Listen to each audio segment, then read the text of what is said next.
এই প্রতিফলনের আওতায় কি সুষ্ঠু নির্বাচন হবে বলে মনে করছেন?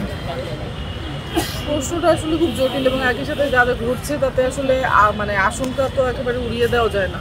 তারপরে আমাদের পক্ষ থেকে যত রকম সহযোগিতা সাহায্য লাগে, যেরকম মানে এইবার তো আসলে অলরেডি অনেক মানে ছাত্র সংগঠন কিংবা স্বতন্ত্রভাবে যারা নির্বাচন করছেন তারা তো নির্বাচনী আচরণবিধি ইতিমধ্যে লঙ্ঘন করেছেন।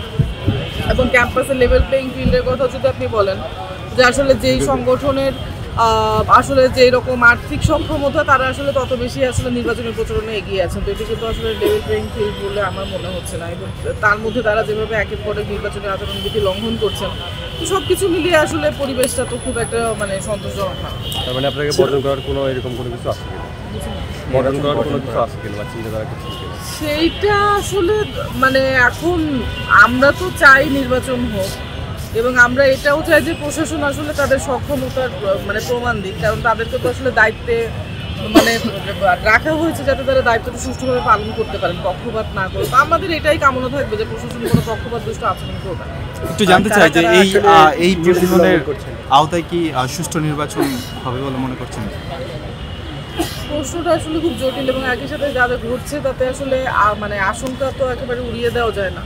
তারপরে আমাদের পক্ষ থেকে যত রকম সহযোগিতা সাহায্য লাগে, যেরকম মানে প্রতিরোধ পর্ষদ কিন্তু একটা কোনো সিঙ্গেল নির্বাচনী বিধিমালা এখনো পর্যন্ত লঙ্ঘন করেনি। এবং যদি ব্যক্তিগত জায়গা থেকে বলে আমাকে যেভাবে ক্রমাগত হ্যারাসমেন্ট সাইবার বুলিং করা হচ্ছে, আমি কিন্তু কাউকে পাল্টে জবাব দিচ্ছি না। তো আমরা নিজেদের জায়গা থেকে তো চেষ্টা করছি যে একটা সুস্থ দৃষ্টান্ত স্থাপন করার।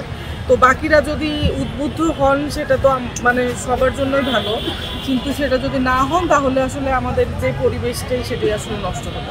আচ্ছা, কারা কারা আচরণবিধি লঙ্ঘন করছেন সেটি এটা তো আমাদের যে ভাই আপনারা ভালো জানেন, শুধু শুধু আমার মুখে নাম দেওয়া আমাকে শত্রু বানায়েন না।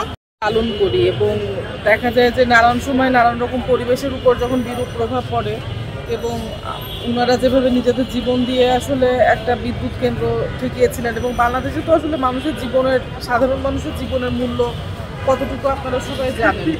তো সেই ক্ষেত্রে আসলে মানে যেহেতু আমরা গণমানুষের রাজনীতি করতে চাই এবং আমাদের কাছে আসলে প্রত্যেকটি মানুষের জীবনই একই রকমভাবে অমূল্য, সেই কারণে আমরা চেয়েছি যে আমাদের প্রচারণাটা এভাবে শুরু করতে এবং আমাদের তাদের প্রতি যে শ্রদ্ধা জ্ঞাপন করা এবং সাধারণ মানুষের প্রতি আমাদের যে সহমর্মিতার জায়গা সেটা অব্যাহত থাকবে ইনশাআল্লাহ।